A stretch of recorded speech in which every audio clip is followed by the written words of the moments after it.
Et tout de suite, les conseils du cœur avec Émilie. Bonjour à tous, j'espère que vous avez passé un bon week-end, meilleur que le mien en tout cas. Je me suis payé un espèce de torticolis de malade qui m'a empêché de bouger tout le week-end.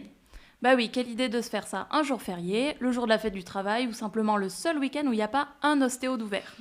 Si ça c'est pas du plan foireux, ah bah justement, c'est ça dont on va parler aujourd'hui, les plans foireux. Je vous rassure, on va pas débattre du fait de se bloquer le coup un jour férié, non, je pensais plutôt aux rencarts foireux. Vous savez, ce que nos potes sont franchement ravis d'organiser sans se douter une seconde du bourbier dans lequel ils nous foutent. Ça part souvent d'une bonne intention, hein. C'est nos potes, ça leur fait de la peine de nous voir seuls. Ils ont un autre pote célibataire, alors ils se disent bah pourquoi pas. Et ils arrangent la rencontre. Ah ouais, vous avez déjà vécu ça? Les rencontres arrangées, c'est souvent qui tout double. J'ai remarqué qu'il y a les amis les plus proches, ceux qui vous connaissent vraiment par cœur, ceux qui savent exactement si ça peut matcher ou pas. Ma meilleure amie, par exemple, elle peut me présenter des mecs, il n'y a pas de souci, ça va matcher. Et même si c'est pas forcément des histoires qui durent, c'est jamais des plans foireux. Mais après, j'ai d'autres potes qui ont essayé à leur tour. Et là, c'était la cata. Mais la cata à chaque fois, les gars, je vous dis.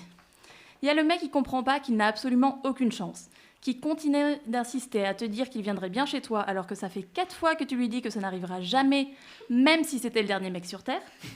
Et il y a celui qui te trouve exceptionnel, mais qui passe des heures à te raconter à quel point tu es mieux que son ex. Bon, je m'en balance de ton ex, mec. Oublie-moi, c'est mieux. Et encore, là, je vous parle de cas de figure où, potentiellement, votre date, avec des guillemets, pourrait éventuellement vous plaire. Genre, moi, je suis quelqu'un qui aime la création, je suis sportive, j'aime bouger et faire plein de choses. Alors, comment dire que si tu me présentes le geek du coin qui ne bouge de son canapé que pour attraper sa manette de PS5, bah, y a peu de chances que ça matche entre nous. Non, mais c'est bien les copains qui nous connaissent aussi bien. Ça donne du peps au quotidien, au moins ça fait des histoires à raconter dans mes conseils du cœur. Vous l'aurez deviné, mon conseil du jour, ce n'est pas vraiment un conseil pour les célibataires que nous sommes, mais plutôt pour nos chers amis qui tentent tant bien que mal de nous caser avec quelqu'un. Les gars, je vous en supplie, ne le faites pas si vous n'êtes pas sûr de votre coup. Ne nous balancez pas dans la fosse au lion en nous laissant nous dépatouiller de vos merdes. Je suis pas contre les rencontres arrangées, attention, hein. Présentez-moi des mecs avec plaisir, je vous en supplie même.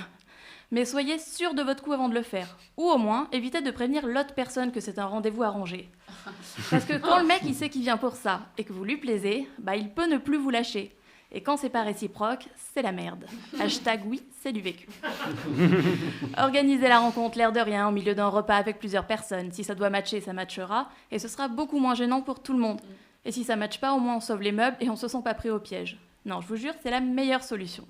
Donc maintenant, vous savez ce qu'il vous reste à faire. J'attends les invitations et je vous dis à la semaine prochaine pour un courrier du cœur. Merci Émilie. Et pour lui écrire, c'est sur emily.pantouflexplosive@gmail.com.